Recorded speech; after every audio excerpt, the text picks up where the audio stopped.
when you see the world collapsing, it's one of the most positive things you could ever imagine. Although in the face of most people, it's the scariest thing they ever saw. The collapse is the only way to get to a sustainable new future. We've been given misperceptions. When we buy somebody else's truth, then we live to what they say. They drive people to become something they're not. They convince people to become different, to conform to something that's not real, and then have them pay for the process to get there. Ancient people had insights beyond anything we know, and we discounted them as being not intelligent because they were ancient people. And now all we have to do is take that ancient wisdom and bring it into today's science. The most valid science on this planet is quantum physics. You are energy. Everything is energy. You have no idea how powerful we are. We are creators. We are creating. We're not victims. We're manifestors. But are you manifesting what you want, or are you manifesting the program somebody gave you? Omri, thank you so much for this opportunity, because I love your audience. All you people out there, thank you for listening to this program. I'll tell you why, because basically you are the cultural creatives that are seeking the answers of how to survive on this planet, and you came to a great source, because I love this podcast. This is a wonderful source of information on how we can thrive into the future, and that's what we really want to do. My goodness, it is such a blessing to have you share that and reflect that back to us. That means so much. I wanted to start straight out of the gate. Human programming has caused a separation. If we want to understand how to live in harmony, we need to go back and recognize each of the 7 principles of the Hermetic series. When we put them all together, it's a guide for us to thrive into the future. I'm quoting you there. Can you tell us a little bit around, your awareness of the Hermetic principles and why they're so important for us to be living successfully in the new world that is currently emerging? And it's pretty profound feeling into just how long ago people wrote these principles, and how quantum physics is just emerging in the world and we're just starting to understand, but it makes you really wonder about information and what we know and how to live well. And there's so many questions in there, Dr. Bruce. I'll hand it over to you to explore. I just love it because these principles were divulged to the public thousands of years ago. And every time we look, that was, biblical, ancient history, whatever, and we don't count it. And then the reality is, when you start looking at what the people were saying and what they were doing, it's like, well, wait a minute. They were ahead of where we are right now. And all of a sudden, their words are not just, old-fashioned ideas from history. They are the current, still valid understandings of how life on this planet works, which is not in our school system. It's not in our medical system. And sure as hell, it's not in our government.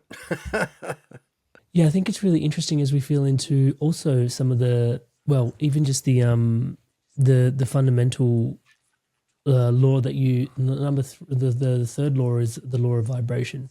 And you were talking about how we have so much that we see in the world around us is happening to the body within us.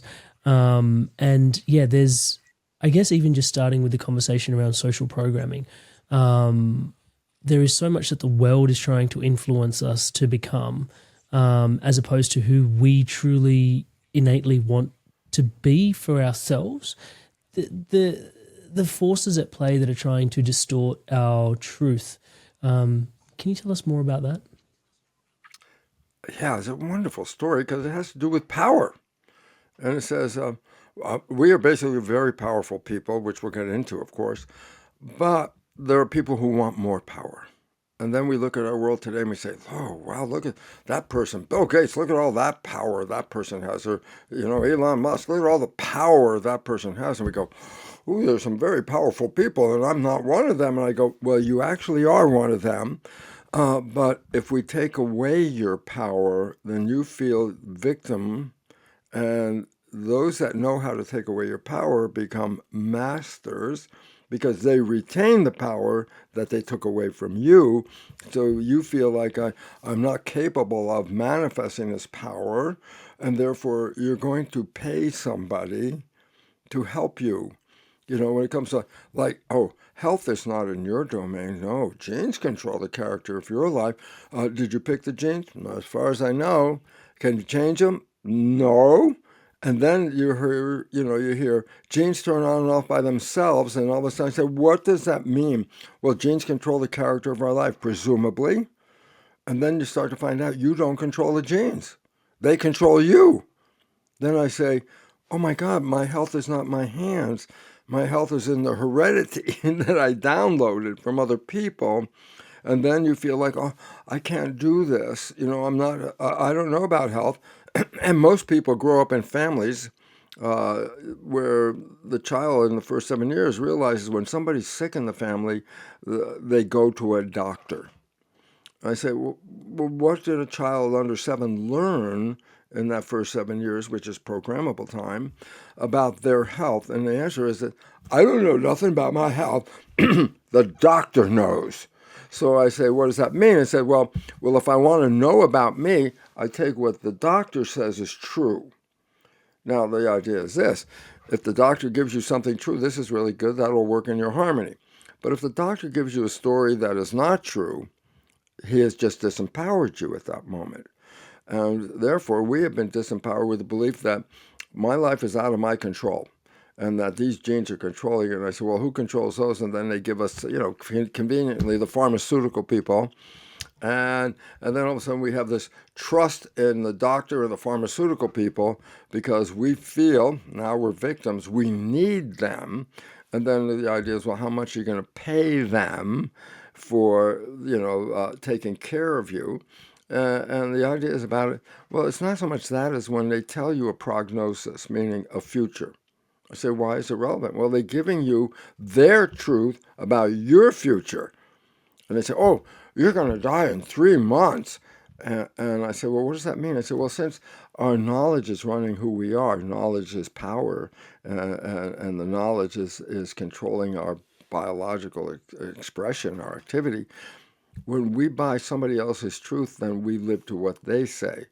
So it turns out when a doctor gives a prognosis like, oh, you got cancer, you're going to die in 3 months, interestingly, almost everybody inevitably dies at around 3 months. And then they look at, via autopsy, and they found, hey, a lot of people that died in that 3 months didn't even have enough cancer to kill them. And then it turns out the question is then, what the heck killed them? And the answer is the belief they were going to die. Because belief is translated biochemically into genetic control. And if I believe I'm going to die, then the chemistry of that belief goes to the cells, activates the genes, and you'll die in about 3 months because that's what you're the one who controls it. But you don't know you control it. You feel I'm the victim, that they're the ones that control it, and you gave up your power. It's a very interesting story here because lately I've been adding it. Thank goodness the audience are receptive now because what I'm adding is to many blasphemy, but they're open to it now. And I go, what is it? I'll give you an example. Power is our ability to move through the world. If you have power, you can glide through the world. If you have no power, you struggle through the world, okay? So those with more power apparently have a better life. And I said, well, how do people get to have more power? I go, well, this is the joke. We're all equally powerful. They say, yeah, but, oh, come on, you got Elon Musk, you got Bill Gates. These are powerful people. I say, they're no more powerful than you. And I go, come on. I go, how did they get so powerful? You ready? They took away our power. So we are the ones that feel we have no power, and we see them as the power brokers that they are. And then we, kowtow to them. Yes, whatever you say, we'll do what you say, smart people, because we're not smart. You are powerful. I go, boy, did they manipulate you and get you to give up your power. I said, it's programming. So if I had a minute right here, Omri, I want to add something about the nature of the brain. We've been led to believe that genes control the character of our lives. I mean, as far as we know, we didn't pick them. And if we don't like the characteristics, you can't change these genes. And then science adds a little caveat that says they turn on and off by themselves. I go, what the hell does that mean? It means genes, which control character, control you because you don't control them. They control themselves. Then all of a sudden I said, what does that make me when you teach me this? A victim. I'm a victim of what? My inheritance, of my heredity. Oh my God, cancer's running in family. Oh my God, I could get the cancer gene. I could die of the cancer. And that's a belief system which then disempowers you because now you feel I'm the victim. I can get the cancer. And I go, that's a belief system. And if I told you the truth, which most people, it's like shocking to them, and it's simply this: there is no gene that causes cancer. There's no gene. I have that gene, I'm going to get cancer. I go, no, it doesn't work that way. And I go, well, wait a minute, let's say people say these are cancer genes that you have. And women especially are afraid because they find out they have a gene called the breast cancer gene, BRCA gene. And as soon as somebody diagnoses them, oh, you carry the breast cancer gene. Well, I said, what is the consciousness of the woman that just heard that? Oh my God, I could get breast cancer. I say, well, if that's your consciousness, that's your source of manifestation. And then all of a sudden I go, yeah, you can get cancer because you believe you have the cancer gene that will give you cancer. When it turns out half the people with the gene never get the cancer. And nobody stopped long enough to say, how did those that didn't get the cancer and have the gene, how did they avoid the cancer? Because nobody asked that. Because all we focused on, the one that got the gene and the cancer, they're the headline, okay? What about the people that carry the gene and don't get the cancer? About half of the women carry the gene, never get the cancer. And the point about it is that's a fact that you have to understand. Possession of the gene didn't cause the cancer because you got the gene, you didn't get the cancer. So, where does it come from? Well, it's from your consciousness, which overrides the genes, which is a new science called epigenetics, where your consciousness controls your genetic activity. If your consciousness says you're going to get cancer, you can get cancer. You're creative. Your consciousness is going to create whatever you were programmed. Well, I like to refer to it as this. I added this to the lecture, and I was waiting for some people to get real angry at me. Blasphemer, heretic. No, they didn't say that. Thank God. I said, what did I put a couple new slides in there, and I go, there's a credo, a motto of what I call power mongers. Power mongers are people who seek power. And I say, how do they get power? And I say, there's a credo, a way to do it. I go, what is it? Give the person the poison for free and then sell them the antidote. I go, what do you mean? I say, well, let's say I'm not a religious person, but I can say one of the biggest deals in Christianity is hell.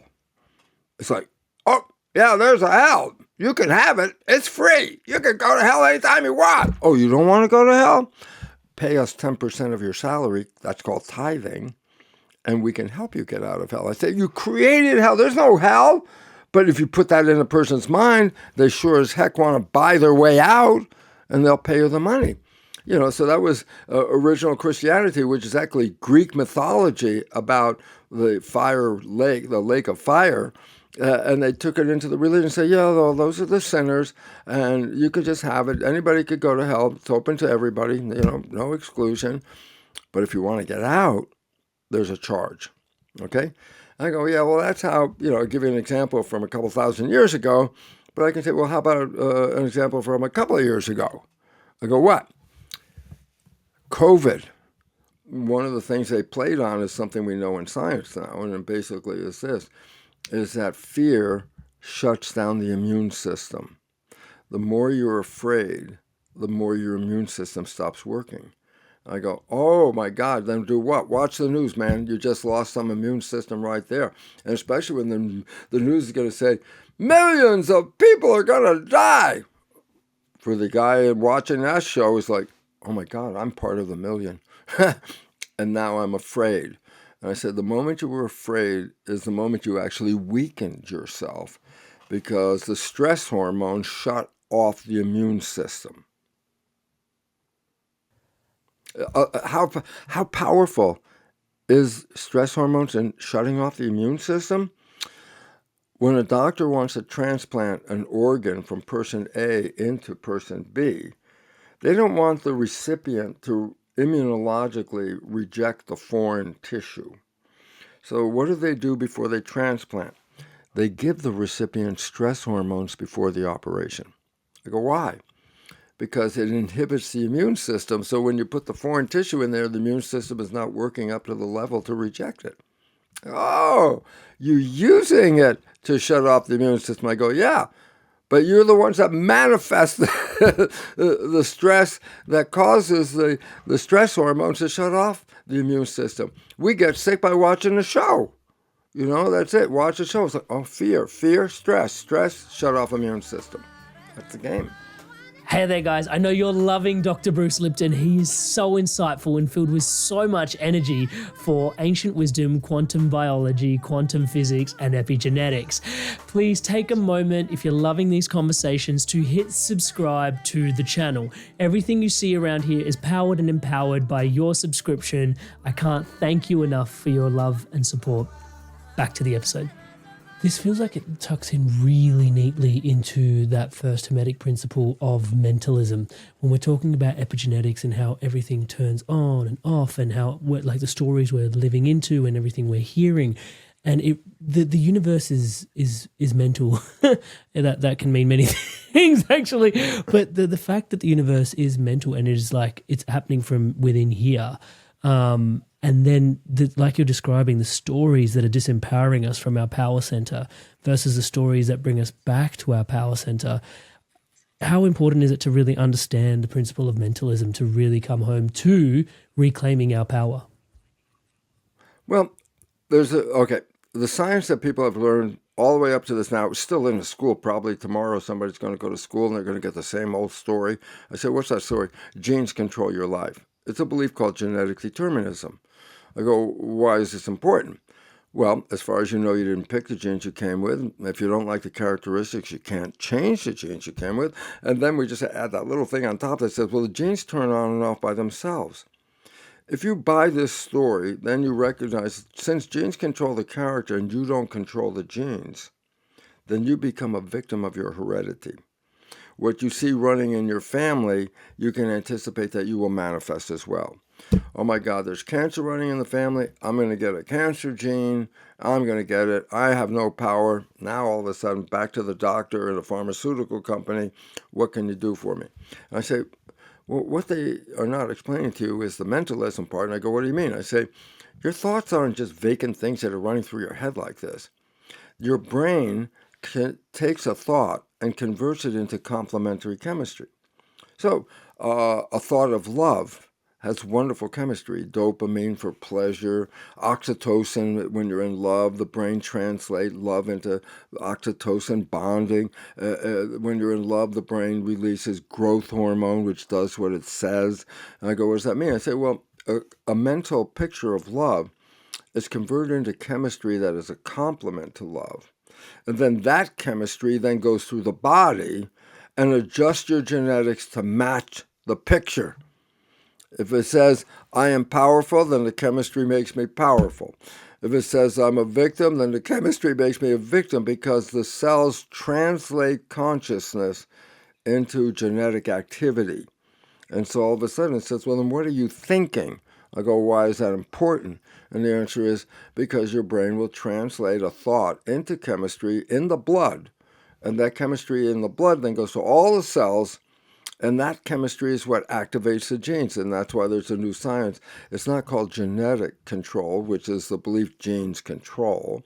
It's called epigenetic control. A lot of people go, well, it sounds the same. I go, no. Epi is the revolution. Epi means above. So I say, what do we call skin? Epidermis. I go, why do we call it that? Well, below the layer of the skin is another layer called dermis. And skin is above the dermis. Epi means above. So epidermis means the layer above the dermis, which is skin. Okay?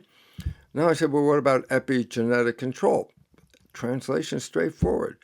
Control, epi, above, control above the genes. Epigenetic, above the genes. I go, well, where's that control? I go, consciousness. Oh my God. You mean consciousness is controlling my genes? I go, 100%. Genes cannot control themselves. Genes are a blueprint to make the building blocks of the body called proteins. The body is a protein statue in a sense, okay? Our biology, what you see and you can, in your behavior, controlled by proteins, very complex molecules that break down.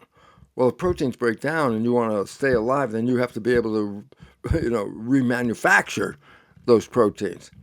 But proteins are complex molecules. I say it's not just add a couple of things. It could have 1,000 amino acids, which are chemicals that line up like a bead necklace. Okay, I say, and each protein has a very specific sequence of amino acids. So I say, if you want to make a protein, then you have to put the exact sequence of amino acids together to make that protein. I go, well, if you need 1,000 of them, how can you plan that? I go, a gene is a blueprint in that it will tell you which amino acid goes after which amino acid, making up the chain. So it's a blueprint to make a protein. Well, then all of a sudden consciousness drops out the window because I say, why? Because he said, well, the blueprint is turning on and off by itself. The gene controls itself. I go, a blueprint does not control itself. A blueprint is just a pattern. And I usually then talk about, well, let's say you go into an architect's office and let's say she's working on a blueprint, okay? And you ask her, you say, hey, is your blueprint on or off? And the architect will look at you and go, hey, man, there's no on and off. It's a blueprint. I go, a gene is a blueprint. It cannot turn itself on and off. So the whole idea that you have bought a story that these genes are controlling you without you controlling them, 100% false, but 100% disempowering. Why? Well, when it comes to health, you were programmed to believe, I have no control. I have no control. I need a doctor with a pharmaceutical company to give me the chemistry to adjust my genes because I can't do it. I go, adjust your genes? You never did. Nobody can adjust your genes. You put the chemistry in your body. I say, well, that can influence it. That's the chemistry is above the gene, epigenetic. And I go, but the significance is this. And this is most important, because we're led to believe that, I need to buy the chemistry. I need to go to the pharmaceutical company and get chemistry to fix me. And I go, if you understand biology, on the surface of the cells, there are things called receptors that read the environment. We are made in the image of a cell. So where are our receptors? Eyes, ears, nose, taste. These are all built in, our hands and all that. They're built in with receptors to what? Read what's going on in the world, okay? Well, a cell has molecular receptors. They're proteins like antennas that read signals. So the idea of the chemistry and the pharmaceutical industry is we'll make a chemical signal that will bind to your receptor, which will then control the behavior. And I say, well, nice try. It's a good idea. I say, what's wrong? And what's wrong is this. If we have a receptor for a drug, which is the only way the drug is going to work, they give you a drug. If it's no receptor, it's not going to stick to anything, so it doesn't work. If they give you a drug, there's a receptor that it binds to. Then I jokingly say, well, what do you think? God gave us receptors waiting for the drug company to make a chemical to go into those receptors? No. If you have a receptor for a drug, it's because you can make that drug. But if your belief system says you are powerless, then epigenetically that belief system will cancel your ability to make that drug. Now you go to the pharmaceutical guy and you take the drug. I say, they're toxic. And what do you mean? I say, in the U.S., 300,000 people die every year from prescription drugs. I go, whoa. There's less than 100,000 people die from illegal drugs. And we have a war. Get rid of the illegal drugs. I said, they only kill 100,000. You got prescription drugs, 300,000. And so people say, well, what about those drugs? I go, that's the cost of doing medicine. It's a little, that's the problem. Some people die, like 300,000, and they write it off. I go, 100,000 die from illegal drugs. There's a war on drugs. I go, is there a war in a pharmaceutical company? Absolutely not. They're killing people. And everybody goes, oh, I need the drug. Why? The belief, you know? And Omri, the big issue about belief controls your life, and everybody goes, oh, that's new agey stuff. You know, that's new age. I go, no, let me give you a real thing that you can hold on to right here. And I go, what is it? There's an effect called the placebo effect. I say, what's that? You have an illness, you're having trouble getting over that illness.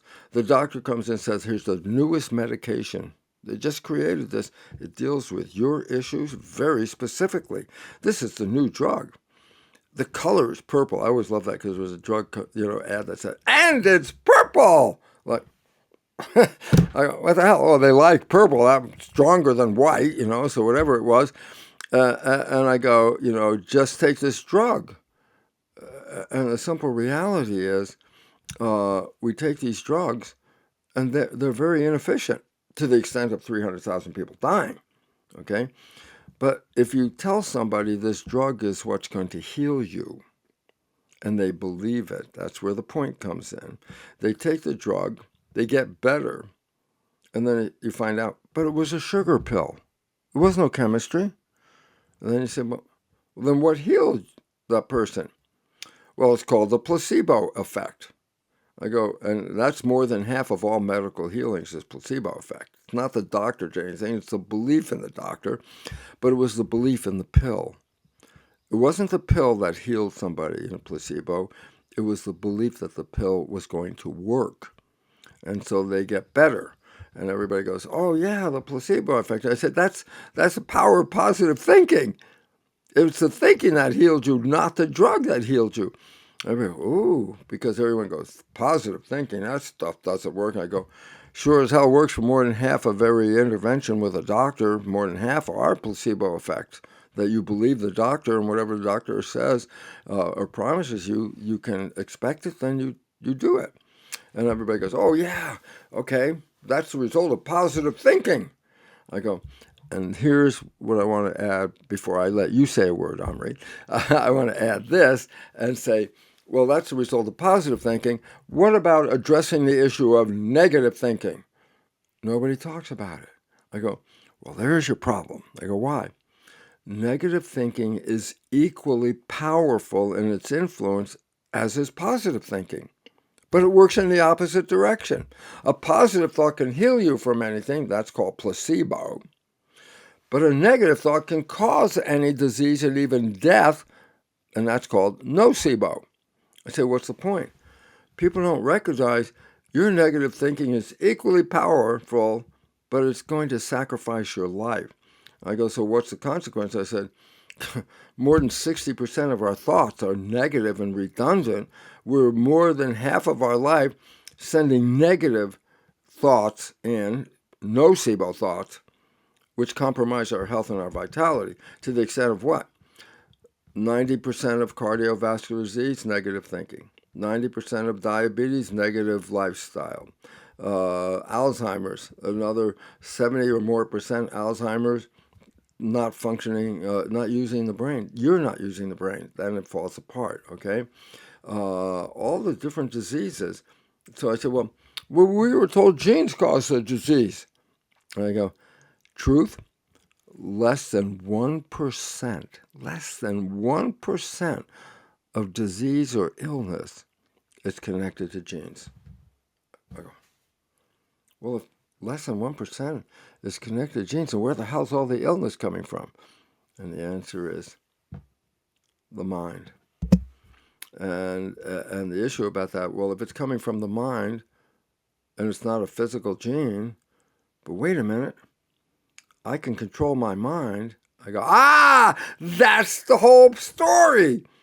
Your mind is creating disease, but if you change your thoughts, you can heal the disease. Because the disease did not come from organically from within the body, less than 1%. All the rest of the disease was a consciousness consequence. Yeah, we've moved through quite a bit there because the second principle of the Hermetic wisdom is the principle of correspondence, and as above, so below, as above. And you were talking about how cells have that ability, basically similar to how we have the ability. So we are mirrors of the cells. But then also what you're referring to now with the placebo steps into the third principle, which is the principle of vibration, where, yeah, it just seems like our thoughts have so much influence on what's actually going on that we potentially discount. And we, like you said, so many of our thoughts are actually just negatively geared and wired. 60%. Yeah, somewhat unintentionally, but then also somewhat by the collective zeitgeist programming. I remember I used to live in the heart of the city here in Melbourne at some point, and I remember walking into just the main square that we had near my house. I was living in an apartment tower, and looking up at this billboard, and there was this like airbrushed male and airbrushed female in their underwear, sort of as an underwear advertisement, right? But this was huge. Like, we're talking massive billboards, right? And I remember looking at this and going, probably within a kilometer radius of this, billboard, there's probably 4 people that look like that, really.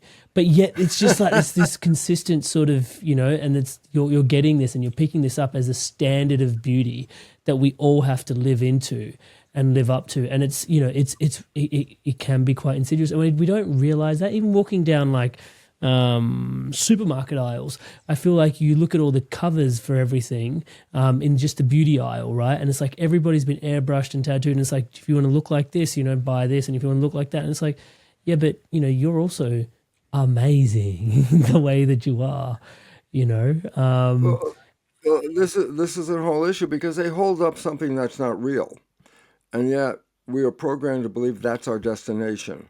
I go, that's not your destination. There are beautiful people that are not airbrushed, and they don't necessarily look like the model on the front of Vogue magazine. They're beautiful. What? Well, mainly because of their heart and their love. That radiates that vibration of beauty, okay? Not this physical thing, which is like, well, I can look at it, but that's a picture. You fall in love with a picture. You didn't fall in love with someone. That picture is not real. You made it up. And it's very destructive because they want us all to come to this, come to here. I don't care where you are on the spectrum, but you come to here where we pick this as the prime.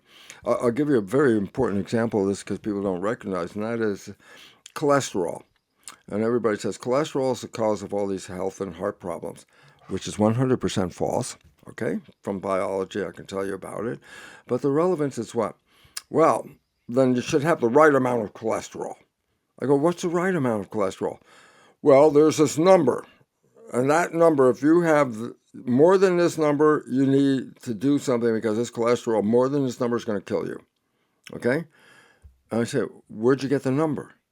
Well, they looked at 100,000 people, and they looked at the cholesterol level in 100,000 different people, and they found an average. The average amount of cholesterol is this much. And I said, well, if you're below average, then you have, not enough cholesterol. If you're above average, you have too much cholesterol. And what they're going to say is, well, if you're above average, we want to reduce your cholesterol to bring it to the average. And then they give you these drugs that, supposedly interfere with the cholesterol. No, they interfere with your life. But the point about it was what? They're making you come to a number. And today, let's say that number is, I'm making up a number, I say 12.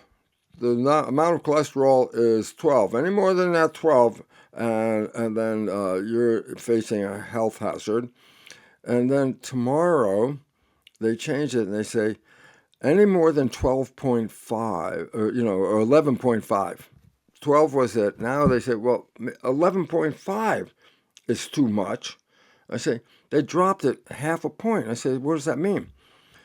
1 million people have just dropped from, they were very happy. Okay, I got 12. I'm good. Now they say, no, 11.5. And all of a sudden they say, 1 million new customers to buy their drugs. Every time they lower the number, they get 1 million more people to buy the drug. And so over time, they have consistently lowered with a safe level of cholesterol to make it so low that most people take it. But then I go right back from the beginning. That's an average number. Who the hell is average? Nobody's average, really. And if you're on either side of average, then they want you to come to the midpoint. I go, but your biology is not average. If that's your number and you're healthy, then why the hell would I try to change it? Oh, no, we want you to have the average number. I go, but there are no average people here. That's a number you guys made up and then manipulate. And so the point about it is coming to a standard median. This is what's perfect. If you have this shape eyes and this shape mouth and this color hair, and all of a sudden they paint this picture and say, now that's the one. And then you look at it and go, yeah, but I'm not the one, but I can become that one. I'm going to do a lot of exercise. I'm going to, dye my hair. If I had hair, I would say that. But the point about it is, the relevance is they drive people to become something they're not. And then, and in the process, you're killing people. Why? They were supposed to live on more cholesterol. You said to eat less cholesterol, as if cholesterol is just a poison. No, cholesterol is a fundamental functional element of the entire body, and especially of the nervous system. If you take that cholesterol out, you're going to die. You got to have that much cholesterol. And yet they said, oh, that's too much. We'll sell you a drug, and we could reduce that cholesterol, which is a whole bunch of BS, which belief system. And the relevance about that is they convince people to become different, to conform to something that's not real, and then have them pay for the process to get there. Oh yeah, I've got, I've got to, do this physical thing to change my body because it's not in the normal place. Oh, I'm going to have liposuction. I'm going to take off all this lipid, and I go, why? To fit that model? I go, why do you think they have the lipid? Just to piss you off? I go, no, you have the lipid because there's a belief you need this lipid. That's why you did it. So when people want to lose weight, they're saying, oh, my system is stupid and it keeps making weight. I go, no, your belief system is you need this weight. Why would I need weight? Well, especially in women, recognize this. Women are always concerned about being attacked because men do that kind of crap, okay? And they're afraid. But guess what? They also recognize, but if I become heavy, they won't bother me. So all of a sudden, it's not the conscious mind says, okay, let me get heavy. It's the subconscious program that says you are threatened, and if you become heavy, you will not be threatened. And all of a sudden, there's a weight that says if you get to this weight, you will not be bothered. And the significance about that is that's not real. That was a program that said, oh, yeah, people don't want to bother that heavy woman. So she's safe by being heavy. Then she, in her conscious mind, which is not the program, but the wishes and desires mind, says, oh, I want to be thinner. See that picture of that woman in that billboard? I want to be like that. And so I'm going to do what? I'm going to try and lose weight. And I go, try is the key word here. I say, why try? And the answer is this. The system has already set how much weight you need to satisfy your safety concern. And you're going to try to tell the system that's too much weight, and I want it this way. And I go, you're going to tell the system how to do this? And the system says, no, I know better than you. I am the program. If you go beyond this, you're in trouble. And the idea, you want to lose weight. And I say, that weight wasn't in your conscious mind, and it wasn't a defect of the body. It was a response of consciousness of that person's fear that, but this is not conscious, it's operating subconscious, means below the conscious level.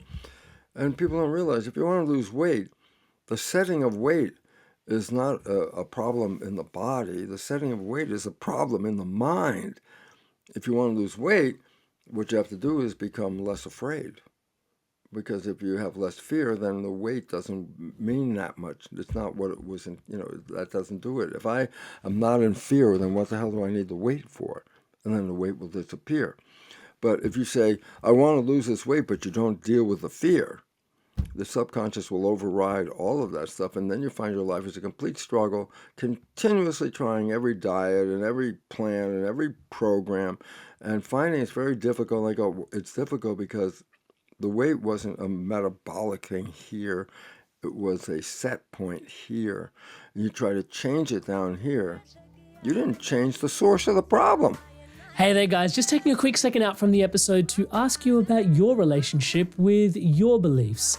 How do you empower your beliefs on a daily basis? Have you done this? Are you thinking about doing this? What are you going to implement from today's episode to empower your beliefs? Leave a comment in the comments below. I'd love to hear from you and share in the love. Back to today's episode. This is true for cancer. And people don't understand this. I go, what do you mean? Well, there are cancer cells and we're going to kill them. I go, well, first of all, recognize this. That cell has already been transformed. It was a normal cell, now it's a cancer cell. And you want to kill the cancer cells. And I go, well, sometimes the cancer physically gets in the way of the operation. It interferes with stuff going on in here if it gets big and interferes. And you say, I want to get rid of the cancer. And we use poisons, radiation, chemotherapy. What are we trying to do?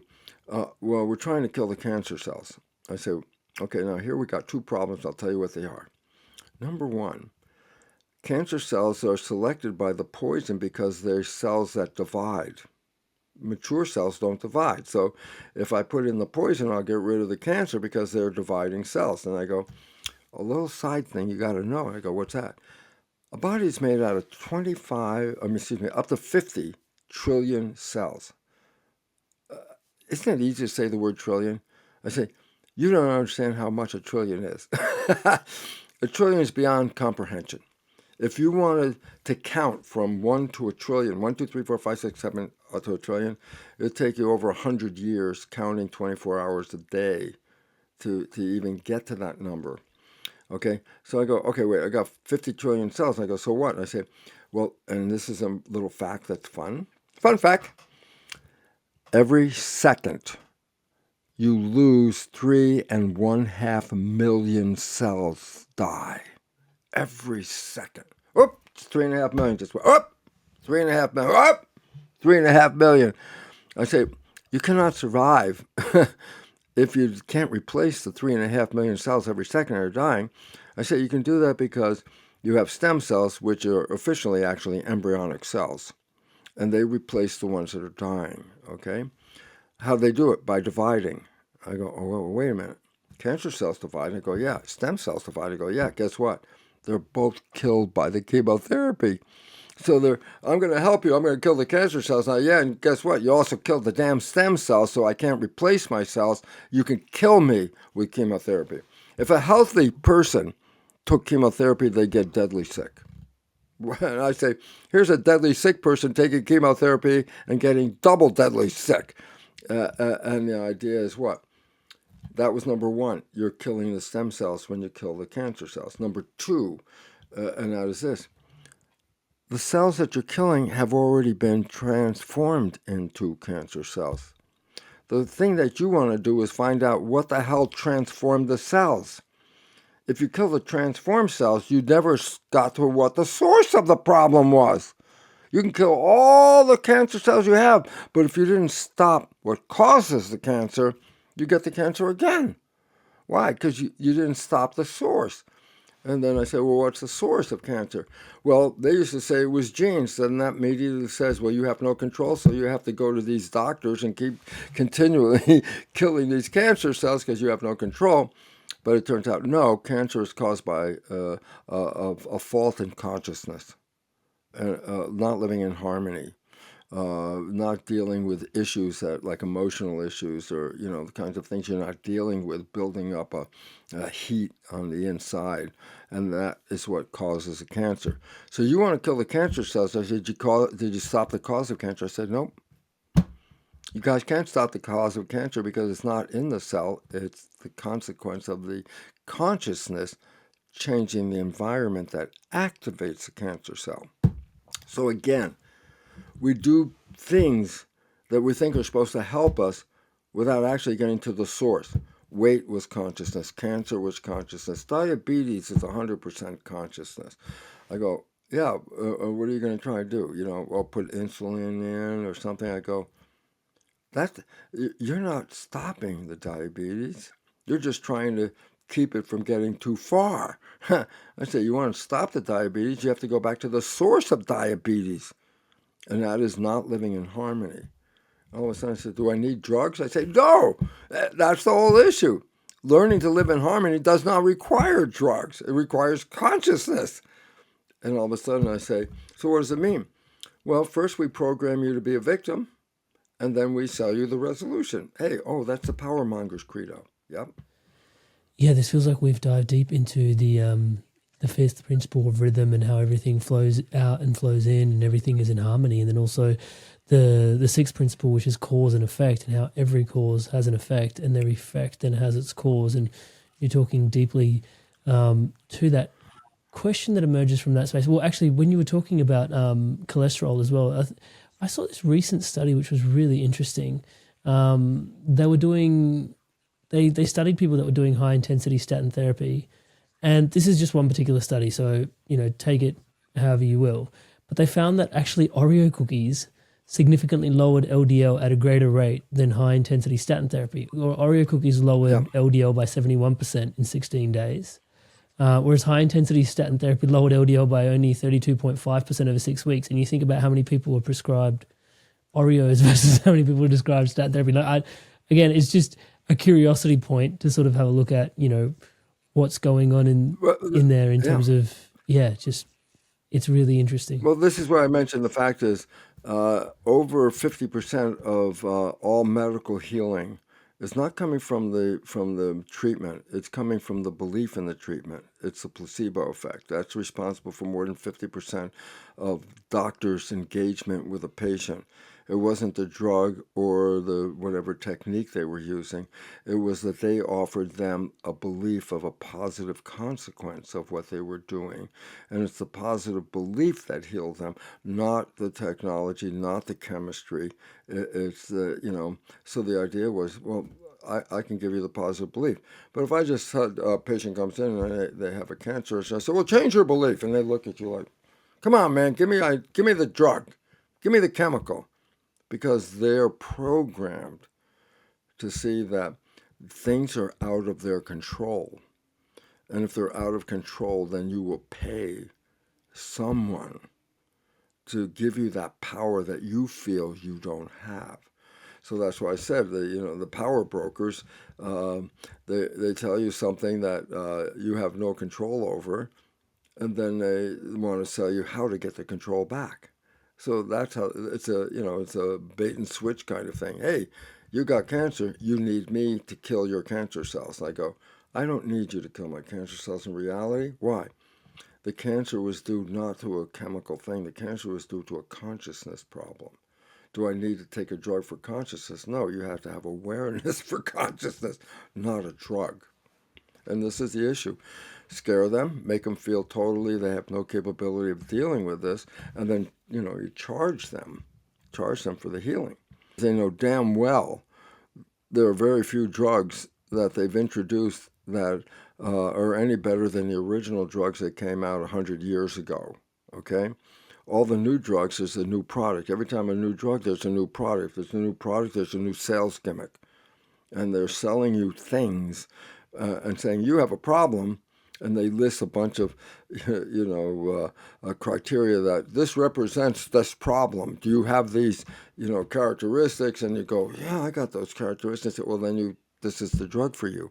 And that's how they sell the drug. They take a whole bunch of these symptoms, group them together, and give it a name. And then most people have these symptoms to some degree, but now there's a medical name for it, and it's a disease. Then all of a sudden it goes from having it to how do I cure it? And they are saying, but this is why we made the drug. And I go, you guys bought this crap, and it's killing 300,000 people with a license, essentially. Dr. Bruce, so the principle of polarity, we jumped over number 4. So the fourth Hermetic principle is the principle of polarity. And I think in this conversation, left and right brain could be a great conversation to be had around the principle of polarity as well. Your awareness of the left and the right brain and how we work through that, because I do think we're going to get to a point in this conversation where we start to resolve some of the stuff in terms of how to empower us. But I think we're almost there with going through the Hermetic principles and how this all applies. Well, polarity is the idea that this end of the polarity is separate from this end of the polarity. But if you understand polarity, it's a continuum with an expression at this end, which has a different characteristic at this end. But the first thing you have to recognize, they're all on the same, the same plane. And then if they focus and teach you a consequence of a negative polarity, then your program is, well, I want the positive side. And then what do I need to do to get to the positive side? Because now they created that they're two different things, and you got to get out of this one to get to this one. I go, they're all the same. It's how you see the world. And you can see the world as something scary, or you can see the world as something beautiful. I go, it's all how you see it. Oh, that's the common denominator. Not that the world is scary or the world is beautiful. It's how you see what was on a scale, and they identified one end as different from the other end when no, it's the same scale. Don't take the drug, just move the slider on the scale to the other side. And it all comes back. Look, the most valid science on this planet is quantum physics. There's no science that has more truth built into it than that quantum physics. I go, so what's interesting about it? I say, well, principle number one, quantum physics, is consciousness is creating our life experience. I go, that's the principle of the most valid science? I said, yes, it is, because your consciousness is creating your life experience. Now, all of a sudden, I say, well, then the character of your life experience, whether it's on one side bad and the other side good, it's all still due to the consciousness. So am I in a different world when it's bad versus good? And I say, no, you're just at the other end of the scale of lower consciousness. All you have to do is increase the consciousness and you'll be on this side. Do I need to take a drug? Nope. It's the mind you have to do, okay? And the new science of epigenetics is the body's equivalent of the statement from quantum physics that consciousness is creating our life experience, because epigenetics is how consciousness is controlling your genes, which are the characters that you express in your life. So if you're expressing negative characteristics, then blame it on the genes, then that's why you feel you're the victim, because they tell you, oh, those genes you have no control over.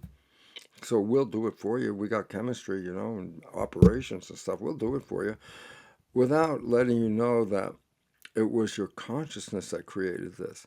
Whether you want to look at it through quantum physics or you want to look at it through epigenetics, same thing. It says what you're thinking is translated into chemistry that is complement to the thought. Positive thought, positive chemistry. Negative thought, negative chemistry. I go, so what's the point? It's the chemistry that comes from the thought that controls the rest of the system. And if the system isn't working below the neck, then they want to say, well, it has nothing to do above your neck. It has everything to do down here. And then they want to fix you down here without ever bringing in the concept that it all started here. Quantum physics, epigenetics started here and expressed itself down. They want to fix from here down and not touch from here up, but that's where the source was. And this is why the positive thinking placebo, negative thinking nocebo. Placebo means healing, nocebo means death. And what is it related to? What are your thoughts? And everybody wants to fix the body and nobody wants to talk about the thoughts. And I say, yeah, because they programmed you with thoughts of disempowerment, so you don't even think these thoughts. You just go to the program. Oh, I've got a cancer. A doctor is the only person that can cure this for me. You gave up your power to someone else. And it's not the doctor. They're the guys that are caught in the middle, because how come, and this is a true fact, this is here in the United States, and I believe it's exactly the same in Australia, that in the United States, the third leading cause of death, first is cardiovascular disease, second is cancer, and the third leading cause of death has a Latin name called iatrogenic illness. And everybody goes, oh, I don't know what the hell is iatrogenic illness. I go, it's a way of telling you in Latin that it's due to you. Iatrogenic illness actually is, by definition, an illness as a result of medical treatment. So I said, what does that mean? And written in the Journal of the American Medical Association, the heart of the medical world, in that journal recognizes that medicine is the third leading cause of death in the United States. That was in 2000. You figure, okay, if we recognize this is true, let's change the system. And now another article came out 16 years later, not 16, 2006, 2016, from 2000, Journal of American Medical Association, 2016, the British Medical Journal, again, a reference to the medical community, redid the research and found out, yep, it's still the third leading cause of death. And I go, when the medical profession is acknowledging that they're the third leading cause of death, maybe you should listen, because going to a medical doctor is a chancy thing these days. They're the third leading cause of death, and nobody questions it because we've been programmed to believe that's our only resource. I go, well, you gave up your power. And I say, what's the consequence? You're gonna have an opportunity to be one of those iatrogenic patients, big time, because it is a third leading cause of death. Okay, I promise we will get to reclaiming our power. The last principle is that of gender, the seventh principle, male and female. And you said that a cell actually has both male and female characteristics, just as all living beings have male and female characteristics. Absolutely, because the characteristics, let's take a single cell. Now, a single cell has every function that a human has. In other words, we're made out of cells. Did we create any new function with the 50 trillion cells? I go, no. We have the same function that a single nucleated cell has. Respiration, digestion, muscle contraction, skeleton, reproduction, immune system. All of those are present in a single cell and manifest in us. Okay? So it really becomes important to recognize that a cell is a representation of a human, or a human is an expression of a cell, whatever you want to say it. And that's why cell biology is relatively important. Why? Because it's easier to study a single cell than to study 50 trillion cells at the same time. So we're into this understanding. I say, well, guess what? Cells have the characteristics of what? Male and female. I go, but you don't see them as, oh, there's a female amoeba and there's a male amoeba. You don't see that. But I say the characteristics of the cell, and I say, well, what's the characteristics? And here it is. And it's a great story. I got a minute, I got to tell it because most people have no idea. I'll start with the chemistry of the universe. There's two types of chemistry. One is called polar chemistry, and the other is called non-polar. I said, what's the difference? Polar chemistry, polarized, north, south, east, west, polar, okay? And polar chemistry are the chemicals that attract each other because of positive and negative charges. They line up, okay? Polarity, that's what we're talking about, okay? But I say there's nonpolar chemistry. I go, well, what's that? I say the atoms and molecules, they don't bind to each other. I go, like what? I go, well, fat, lipids, oil, these are non-polar. And I say water is polar because it's got positive and negative charges that make the molecules line up. Oil is non-polar. I say, guess what? They don't mix because the two different versions of connectivity. A polar molecule uses a different understanding of the mechanics versus a non-polar molecule, okay? So now I go into, okay, so basically cells are made out of lipids and proteins. Proteins have polarity. Lipids have no polarity. I said, well, then when you create a body, it can, in a silhouette, not even looking at the person, in silhouette, you can identify the male from the female. I go, how can you do that? I said, well, the silhouette of the body illustrates it. I go, the male is the polarized one. It's got all the muscles. Muscles are polarized. They have one end versus the other end, positive and negative, and there's polarity here, okay? And they connect together in chains and do all this kind of stuff like that. They make structure inside the cell. Polar molecules make the skeleton. Polar molecules make the contraction stuff that allows the cells to move, okay? I said, but what about lipids? Oh, those are the vegetative things. They're the ones that digest food, build the body, create reproduction and all that. I go, well, wait, then a cell has both polar and nonpolar work together in this fashion to make a whole. But when the system started to have lots and lots of cells, it was not efficient that everybody did the same thing. So I said, then what? Well, in a human, the fat of the human body is representative of the nonpolar, okay? And it's energy. First of all, where'd you get the energy? From the lipids. That's stored energy, okay? But the muscles and the bones, they're from polarity. So I say, so when you look at a male body, its design is muscles and bone. The physique of the human is more muscle and bone. You look at the silhouette of a woman and you see there's fat, especially like in the mammary glands and in the body shape. And I go, oh, so a man is the emphasis of polarity. The woman is the emphasis of the vegetative state. They're the reproductive elements. They're the ones that manifest and take care of our digestion and all those other things. What do men do? Support, protection. I say, oh, well, that's what the proteins are for. So protection, support, male, polarity, vegetation, reproduction, female, non-polarity. So over time, what was in one more efficiently separated into two, male and female.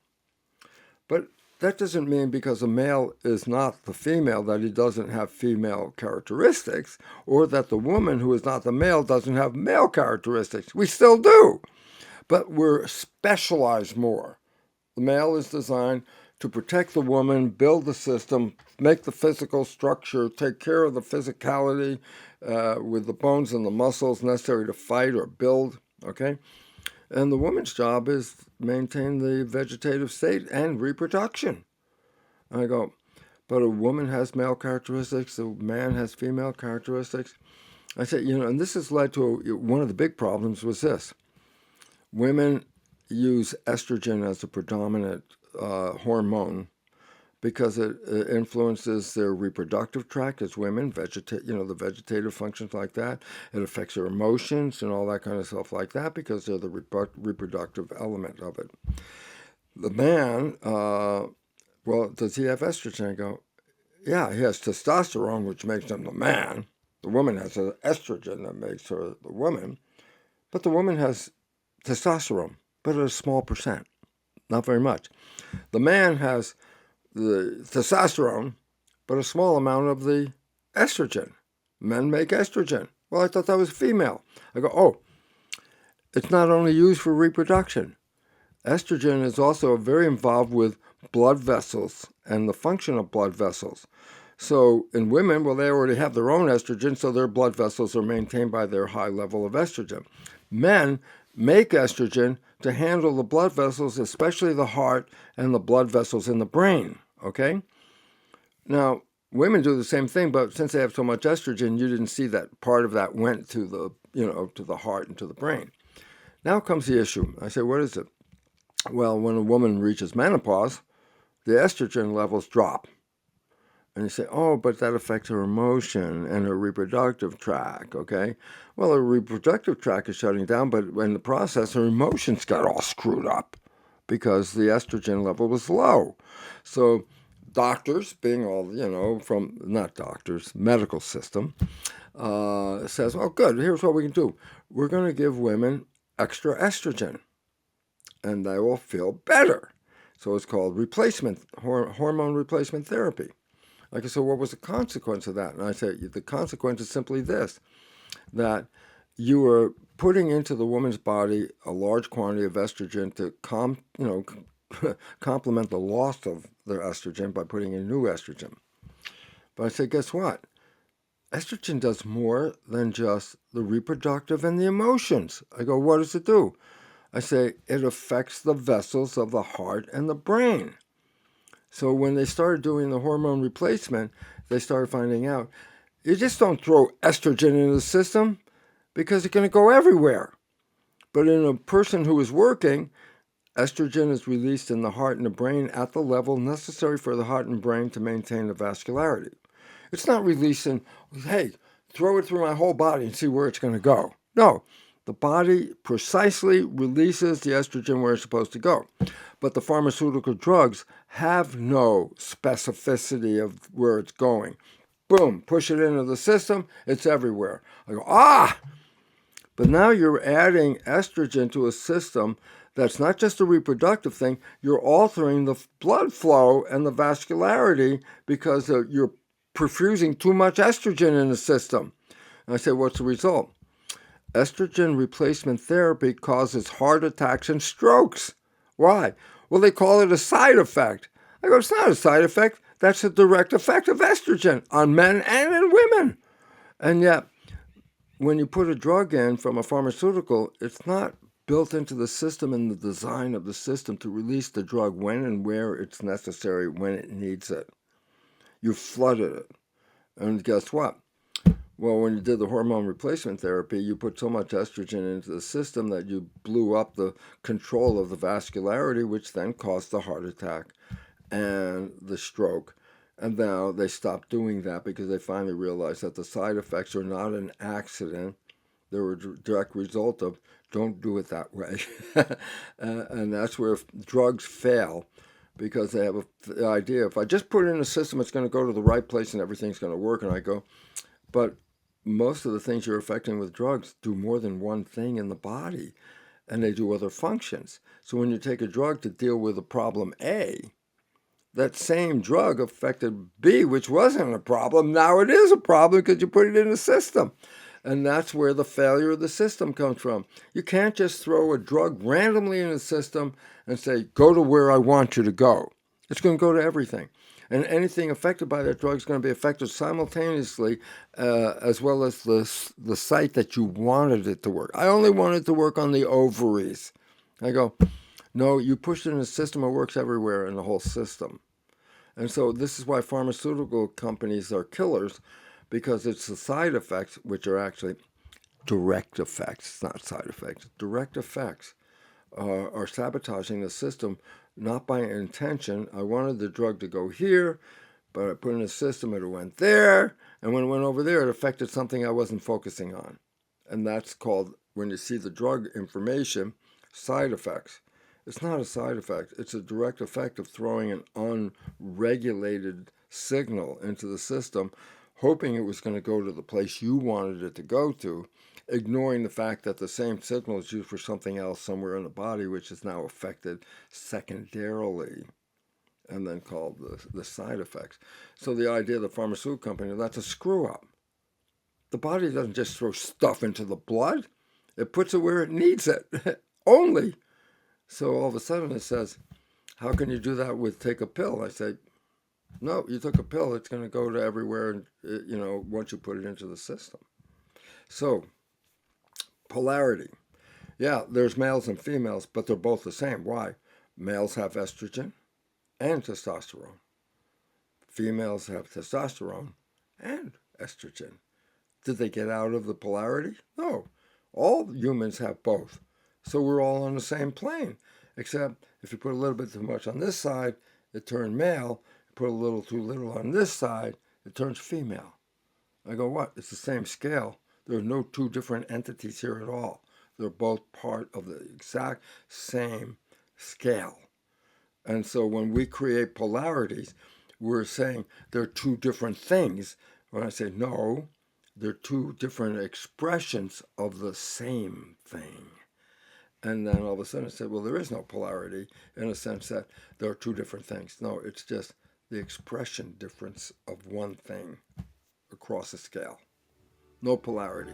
Hey, you're Inspired Tribe. I want to take a quick sec. I wanted to share something today with you that is really dear to my heart. And it's actually what keeps the entire ecosystem around the Inspired Evolution thriving, my one-on-one coaching.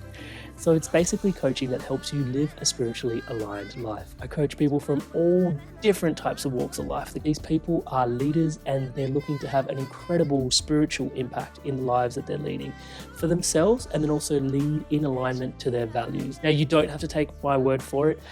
Here's a few people that have also transformed through my coaching, and here's what they have to say.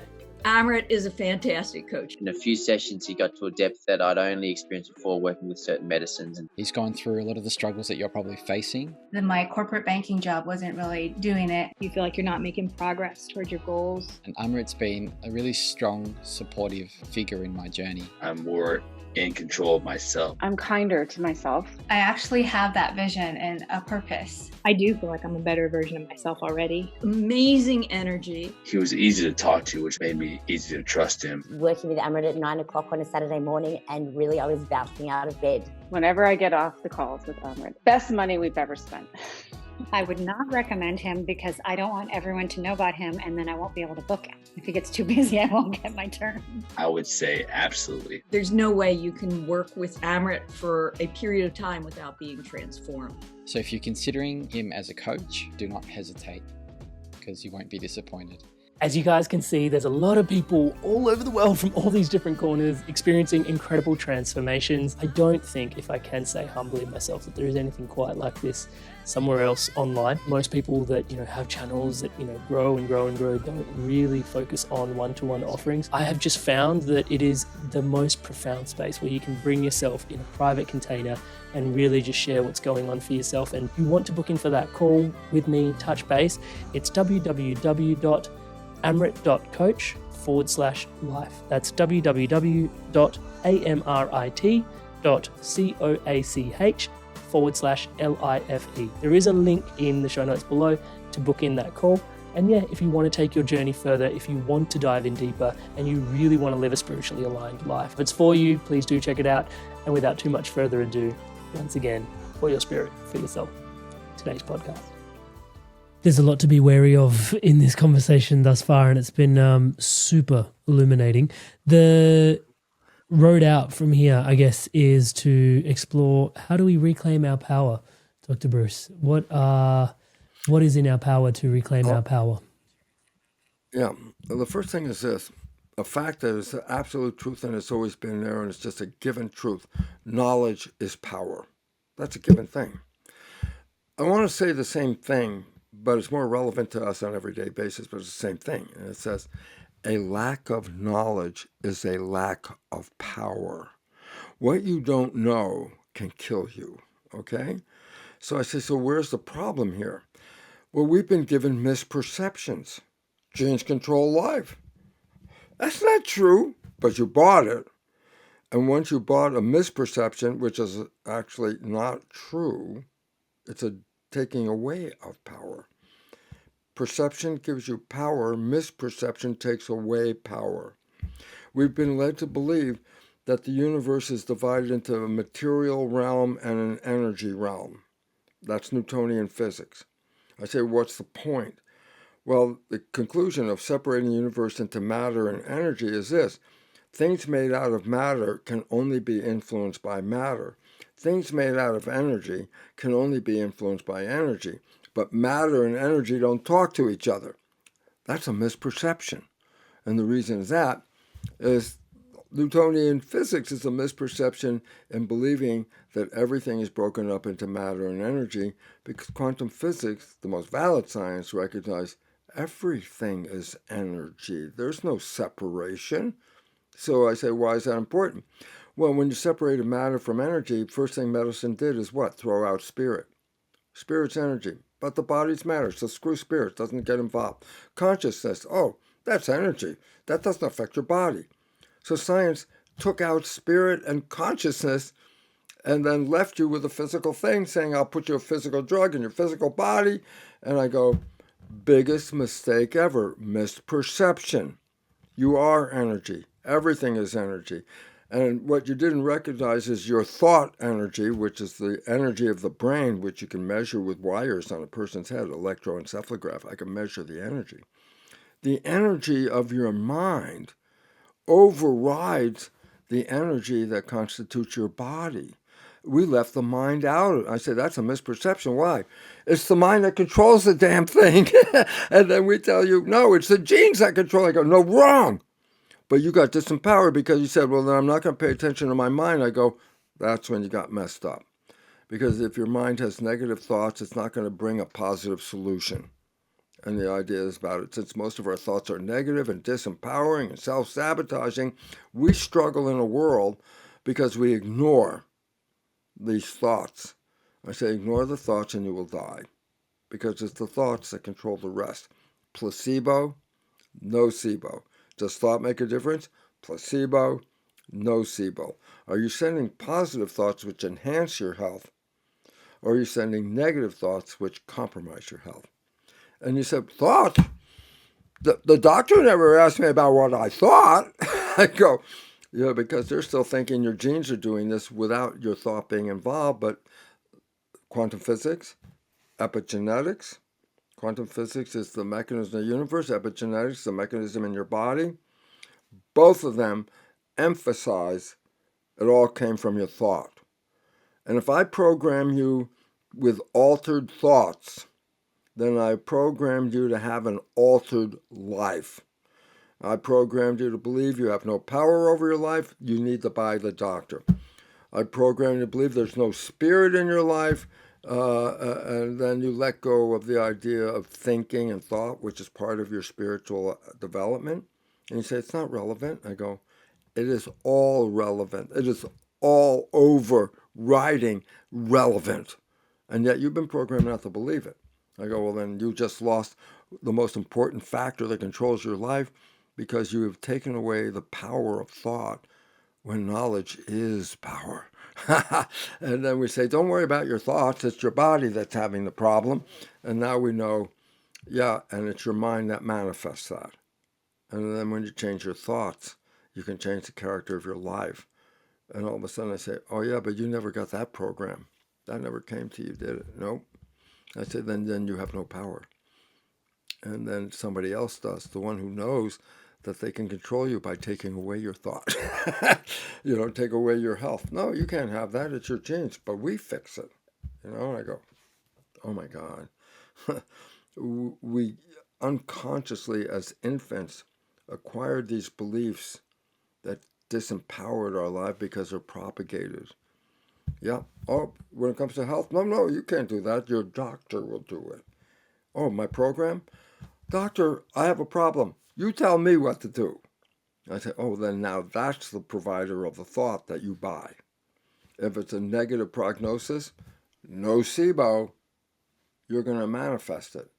You're going to die in 3 months? Is that what they say? Well, you get ready. In about 3 months, you'll probably die unless you change your belief system. Basically what it's all about. Is gratitude a bit of a silver, golden bullet through all of this then? Having an attitude of gratitude? Gratitude? Yeah. Gratitude? I love it. I'll tell you why. First, I'll give you a little story, and then I'll tell you why. When DNA is being copied, let's say my arm is DNA, okay? There's a protein that goes down the DNA like a train down the railroad tracks, okay? And as it goes down, it leaves behind a copy of that DNA. So that's how you copy it, okay?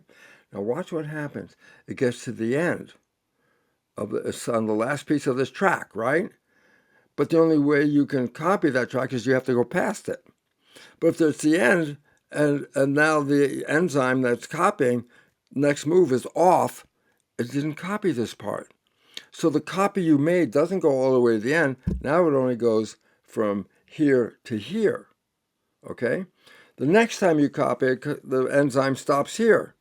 I say, then what? Doesn't copy that part. Now your DNA is shorter. Every time you copy the DNA, it gets shorter because you can't copy the last little piece. So nature, being aware of this, of course, said, I'm going to give you an extension of your DNA, like extra railroad tracks. I refer to it like the enzyme is like the train going down the track, okay? I put this extra track on. It's not a gene, it's just extra track. I go, so why is that relevant? Because if I lose a piece of the track, it didn't cut into the genes. And I can copy it again, lose another piece of the track, it doesn't cut in the genes. So I can keep copying the DNA as long as I have the track. But if I run out of track, the next time I copy the DNA, I'm actually cutting into the gene. That's when aging and disease really starts to manifest. That's where dying starts to come from. Why? Because now you're copying the DNA and it's an incomplete copy because you ran out of track. So now let's put it last together and make sense out of it. It's like this. Originally, it was thought that the track is the exact amount all the time, and that's what you have. So when you're born, you got this much track. First time you copy the DNA, you lose a little bit more. Next time you copy the DNA, you lose a little bit more. Copy it again, and the track gets shorter, shorter, shorter, and then when you get to the end of life. So that was the original belief that came with what we call telomeres. Telomeres are the track, extra track, not the gene, okay? And so it was calculated, well, how long is the track? And then they said, well, how many times can you copy the DNA before you run out of track? And then they came out with a number that says about 90 years of age is when people run out of DNA, the track. The telomere is gone. And then that's when dying is really coming up right now after that. So we bought that our life was predetermined. How long can we live? As long as you have the telomere track, you can keep dividing. But when you run out of track, you divide. The next time you cut into the copy, you're cutting off part of the gene. That's when the problems come. So Leonard Hayflick was the guy in the 1960s who calculated, given piece of track, how many times it can be copied, then you run out of track, and then that would be the end of your life, 90 years. But then they found out there's an enzyme that makes new track. Oh, wow. So my telomeres can get longer. As I use them, I can make them longer. And they go, there's an enzyme called telomerase. But guess what they found? The enzyme works under certain circumstances and does not work under other circumstances. I go, so what's the difference?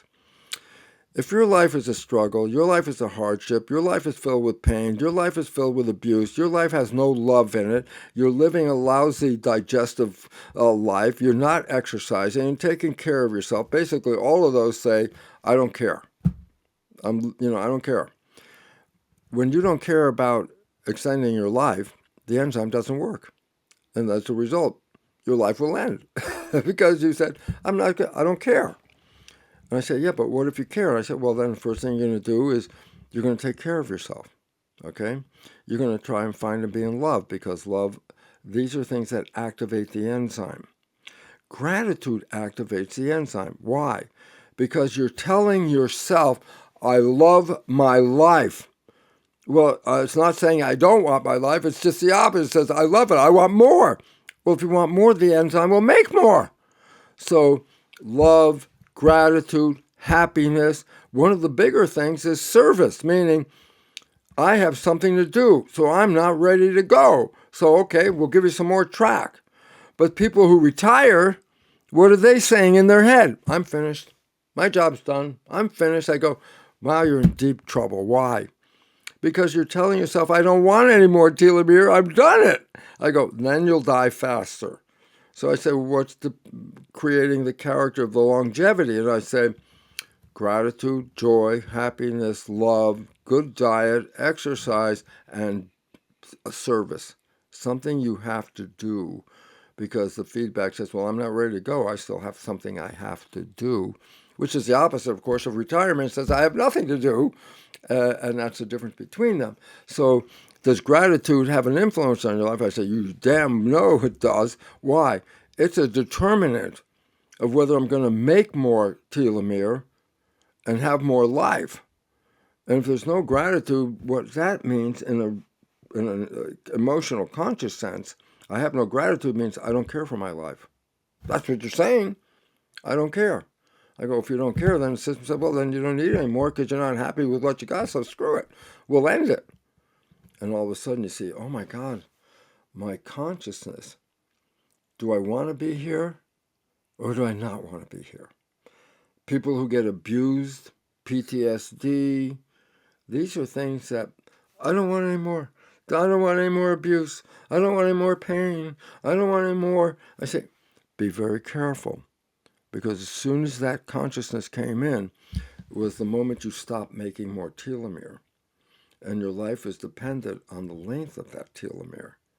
So you can make it longer, or you can shorten it. But that came from here, not from the body. Everything came from here down. And that, again, fits the whole idea of consciousness is creating our life experiences. Negative consciousness, short life experience. Positive consciousness, long life experiences. And if you get to do these and you put all these rules together and you start living according to these rules, you're going to have a healthy, happy life, enjoying this place. And I like it for this reason. I wasn't caught up in it, but at some level we are, whether you're part of any religion or not. But the idea was, if you're very good in this lifetime, then when you die, you can go to a place called heaven where life is just a beautiful thing that you could imagine, because heaven is imagination. I say, tell me your vision of heaven. And then I say, you tell me your vision of heaven. They're not the same vision. So everybody's got their own vision. And I go, so what about it? I go, the joke is we came here to Earth to come into a virtual reality suit called the human body. And I say the human body does a couple of things. We can move it around and make it do things. We can create with the human body, okay? But the human body also takes our experiences and turns it into emotions and understanding. So let's say a spirit was given a homework assignment. Spirit, in a spirit school, here, I want you to write and tell me what love is all about. Then you start to give me some kind of technical BS about love. I say, if you never had a body, then you don't really know what love is all about. The body turns love into that experience, the emotion, the joy, and all that stuff. I go, and that's sent back to the source. So we came here to experience this stuff, but we came here to manifest. And I go, just didn't get it. We were born into heaven. This is where you came to create, because you are given this suit that allows you to make and do and experience. When you're dead, you go back into the field, but you can't put this thing back together again because you needed the body to manifest these experiences. So the biggest thing I want people to understand is this: don't wait till you die to think you're going to have a great life. If you don't have it here, all you're going to find out when you get dead is, boy, I messed that up. I have a picture like it in my mind of St. Peter at the so-called heavenly gate with the earth off in the horizon, and Peter pointing to it, well, did you enjoy yourself in heaven? And everybody's looking around like, huh? It's like, oh, that was heaven? Oh, no, I screwed up. Sorry, you're dead. So I want us to understand this. And the beautiful part about this, as much as the Hermetic principles, is that ancient people had insights beyond anything we know, and we discounted them as being not intelligent because they were ancient people. This is really important. From India. I go, why? Their ancient principles go way, way back, and they understood it, and they gave us the stories. All the stories they told us were allegories or stories of how life works and all this kind of stuff like that. Reincarnation, yep, that's part of the whole understanding of that as well. I say, what about Western science? No, we threw that out because that was phony spiritual stuff, and we don't believe in spirit, but we do believe in genes. And I go, so guess what? We have a history of civilizations giving us information that we let go of because we thought, what do those old people know? And then we turn around and go, well, they knew the answers. And now we look back and go, ooh, they were pretty smart, weren't they? I go, yes. And now all we have to do is take that ancient wisdom and bring it into today's science. And I guess what? Now the circle is complete. It's the ancient wisdom, which was consciousness and spirituality, that now connects to the mechanical, physical reality. And you start to see you can't separate them. They're both a part of the same thing. No polarity. There is not spirit and separate from body. No, spirit and body, you cannot separate them. They're on the same thing. So again, that's another, as we mentioned, Hermetic principle as well. That polarities aren't separate. They're all part of the same thing. And what's nice about it's a slide. I can move this way, or I can move this way. Well, you're the one that sets where you want to be on the scale. You want to live in fear? You're going to go to the side, you're going to get sick and you're going to die. You want to live in love? You're going to go to the side where you're going to have a healthy experience on this planet. And this is, people wake up to this and stop being the victim they were programmed to be.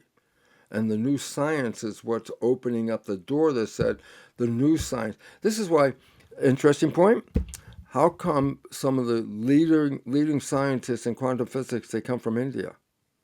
Because that was part of their philosophical foundation from ancient culture. It was all quantum physics. And they were the ones that, sure, that's what we've been thinking for a few thousand years, guys. And now you're listening to us. Great. And the same thing with the Hermetic principles. Thousands of years. Oh, those old people, what the hell do they know? And I go, they know what we're now learning. It took us all these years to come around. And so, you know, Amrit, I'm so delighted that you gave me this opportunity to talk, because if I could just stir enough people to think, there is another way, isn't there? I go, yes, there is. Because if you understand these principles, you can take the slider on those polarities and move them to the side that you like, and then manifest from your wishes and desires rather than from the program that other people gave you. You are the powerful creator. If you don't like the creation, stop blaming nature. Stop blaming all this stuff. Start recognizing you're the creator. If it's not working right, then your understanding of creation is faulty. And we're now coming on a renaissance. Science is rediscovering ancient wisdom as current science. And when we put it all together, I see the positive side of the world that is collapsing right now. And the world collapsing right now, please, people, don't get nervous about the world collapsing. I say, why? Because we're not sustainable. That human civilization is using more resources than we have available. That collectively, to satisfy civilization around the world today, takes 1.6 planet Earth's worth of resources. Well, simple math, we have one planet Earth. The extra 0.6, we don't have extra 0.6. I said, well, then where are you getting it? You're taking the future and destroying the planet to live in the moment. And the idea is, then civilization is destroying the future. I go, absolutely 100%. NASA scientists have told us that civilization as we know it today, 20 years, irreversible collapse of civilization, and it's a scientific reality. And then people are going, oh, it's falling apart, chaos. I go, thank God, because it's the way we are living that's causing our end. So if you want to change the ending, then by definition, you can't keep doing what we're doing. We have to find a new way of living on this planet. You know what's really interesting? All the different cultures that we have on the planet require different amounts of resources. And it's interesting because this is cool right now. You ready? It goes like this. If all the people lived like people in Australia, it takes 5 planet Earths, a little over 5 planet Earths of resources if everybody lived like in Australia. And I like it because that's the first time the United States is not the first one in the BS of the world, because we're number 2. It only takes us 4.5 planets. It takes Australians more resources than U.S. The only country on the list that is living within the parameters of the available planet, India. It takes 3/4. If everybody lived like in India, we'd only use 3/4 of the Earth's resources. If we live like we live in the United States, it takes 4.6 Earths to provide those resources. India is the only country that is living in a sustainable manner on this planet at this time. And so it's important for us to say, so we can't live this way now. The way we have now is self-destruction. So I said, well, then how are you going to live? I said, you break the system down and you build the new system. The futurist Buckminster Fuller said, don't go in and fight the system. Step outside, build a new system, and the people will go there. So, Amrit, I want to thank you because you're one of the people who offers the world a new idea, a new opportunity, a new way to say, can I take the control back, and can we turn this back into a garden? Because that's what we came from. We came from a garden, and we are destroyed the garden with the current world. So, if you want to live, I always love it because the conventional Judeo-Christian Bible is, God created the earth, and then he created the water, then he created nature, and then he put some humans on top of that. With the idea of what? We were separate from nature, and they added us to this thing? I go, BS, man. I said, we are nature. We evolved from nature. If nature disappears, so do we. And all of a sudden it says, then get your mind in the right place. We do not control nature. We're learning to live in harmony with nature, not telling nature what we want, but learning from the indigenous people of this planet from 10,000 years ago or more. They saw it as a garden, and they said, we are gardeners to maintain the environment. And then that got lost, and then the idea is, oh no, we're dominators. We dominate the environment. We control the environment. I go, how's that working? I said, well, we're so much destroyed the environment that we're going to die unless you change your behavior. And so when you see the world collapsing, it's one of the most positive things you could ever imagine. Although in the face of most people, it's the scariest thing they ever saw. Places in chaos, falling apart, it's crazy, war, violence, racial, religious, social, economic upheaval, blah, blah, blah. And I go, that's because it's not functional. And that to create survival, we have to get rid of that system because that's the one that pushes us over the line and are having us destroy nature to support us for the immediate moment. And the reality is, nope, let go. Don't hold on to the system. Honor the collapse, because the collapse is the only way to get to a sustainable new future. We cannot build it on the foundation of today's civilization, which is corrupt. And so, dear people, the world looks crazy. It is. And as it looks like it's collapsing, it is. And the thing is, you can't get to the future if you don't collapse this one. So let's say yay for the collapse and recognize we're going to a better place. Is another silver golden bullet going through that then doing what we love? Because I think you mentioned this a little bit earlier in terms of really finding that work that sets you alight and sets you alive. And, you grounded it in so practically with the telomere length. It's like I'm still here with things to do. And you mentioned service and just how potent that really can be to... Well, not just activate a meaningful life, but that runs all the way through then, that Hermetic principle, as above, so below, like all the way through to, hey, I need cell growth. I need to be here because I've got things to do and there's a mission and you're empowered to be here in service to something greater than yourself. That's exactly why we're here. And we lost because the indigenous people knew, why are we here? Let's keep the garden. Let's maintain the garden. And people don't recognize this. A garden is not a battleground. A garden, by its definition, is the height of cooperation, not competition. And yet our world is strictly built on competition, which is the complete opposite of our survival, which is coming together and cooperating and working together as a community of humans and not a bunch of people fighting for dominance over the other people and control. That's the destructive part of where we are. Evolution is not built by competing, which is Darwinian, survival of the fittest in the struggle for life. Evolution is based on total cooperation. Are we cooperating with ourselves? Are we cooperating with nature? I go, not now. Not war, violence, problems, all these issues, drugs, people giving up, and all that because they're so confused and misprogrammed.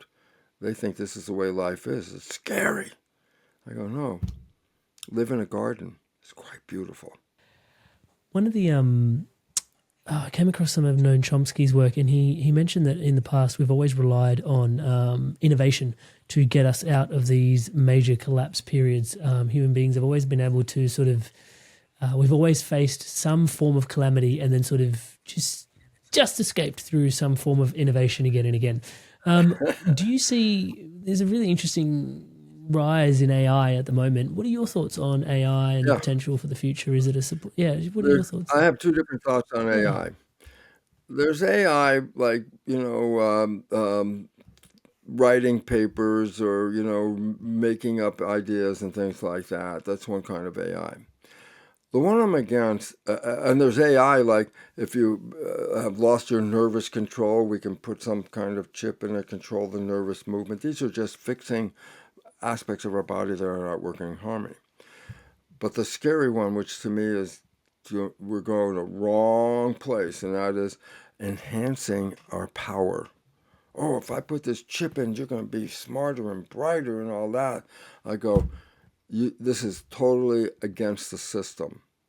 We are bright, we are intelligent, we are creative, but we're supposed to learn to live in harmony with each other, which means not everybody's got all of the answers, but if you live in a community, you have all of the answers available to us.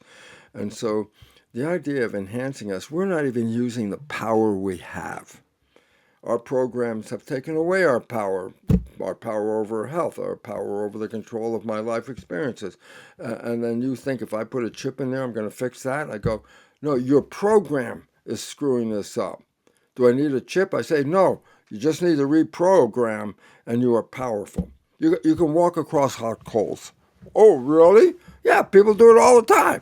Oh, it's not hot. BS, it's not hot. Because when it's wrong, they all get burned. Not all, a number of them get burned. I go, what's the difference of being able to walk across the hot coals without a problem or walking into the hot coals and getting burned? The answer is, what's your belief system? If you believe you can do it, then you can walk across the hot coals, no problem at all. If you don't believe you can do it and you start the walk, you will get burned instantaneously at that moment, okay? Another thing which I use a couple times in my lectures, I show a strong man, muscles bulging, like this, and he's lifting up a car. Oh, he is very strong. And then I show articles where a child is trapped under the car and the mother lifts up the car. And I have a number of articles where untrained, unathletic women in a state of emergency lift the car off of somebody trapped underneath it. And yet our vision is, no, it took all the muscle and all that. And I said, no, it took the belief system. You don't believe it. Go out right now where you're living. Go out and lift up your car. It's not going to work. I said, why? You have no belief system that you can do it. Those women that lifted up a car, they had no belief system they can do it. But when put into a situation, their child was under the car, there was no reason, there was nothing that was going to stop them from lifting that car up. And another one I talk about is in the South here in the United States, we have some religious fundamentalists that work themselves up into what we say religious ecstasy. They get off and they start speaking in tongues, which is crazy stuff. And some of them play with poisonous snakes to say, look, God protects me. They call it testifying. They do things no normal person in their right mind would ever do, but they do it because they have the firmest belief that God is going to protect them. Okay, so they play with these poisonous snakes. They get bitten, and most of the time, no consequence of it. But the one I wanted to share with you is this. Some of them drink strychnine poison in toxic doses and have no adverse effects. And they do it because they say, God protects me. I say, well, God to them is them because that's their belief system. Their belief system. They're safe. And I say, you can walk across hot coals. You can go lift up a car. You can drink strychnine poison. Most people say those are kinds of miracles. I go, no, that's just using what you're capable of doing that you didn't know you could do. How powerful are we? You have no idea how powerful we are. We are creators. That is the bottom line. We are creating. We're not victims. We're manifestors. But are you manifesting what you want, or are you manifesting the program somebody gave you, Well, that's the difference in the world right there. Dr. Bruce.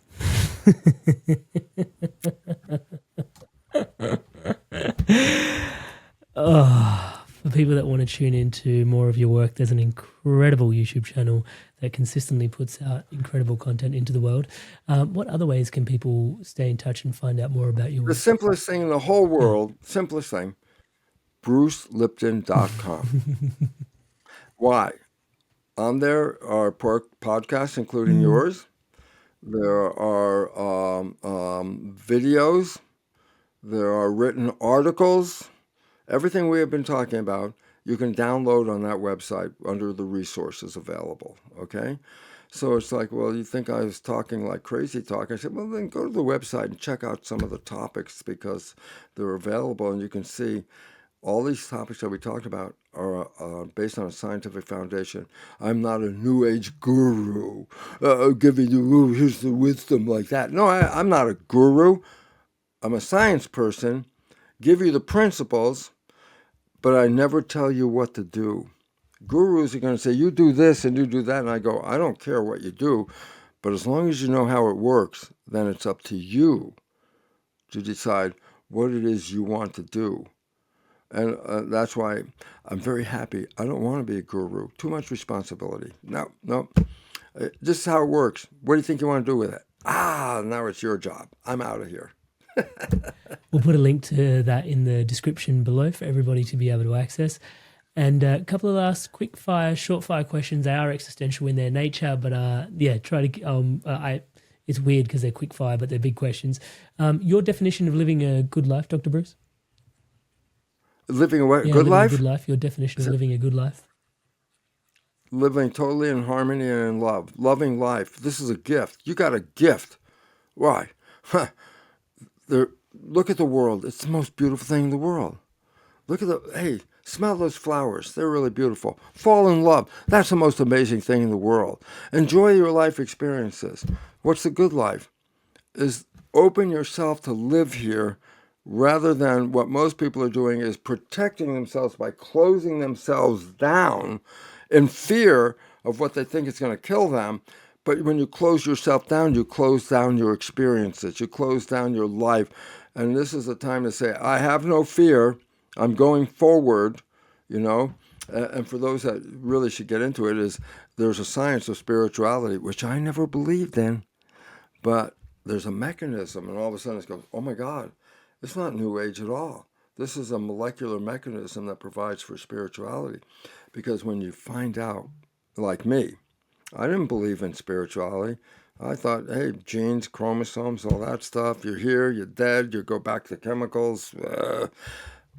But I now know there is spirituality. We're an energy field, each of us receiving a broadcast of our own energy.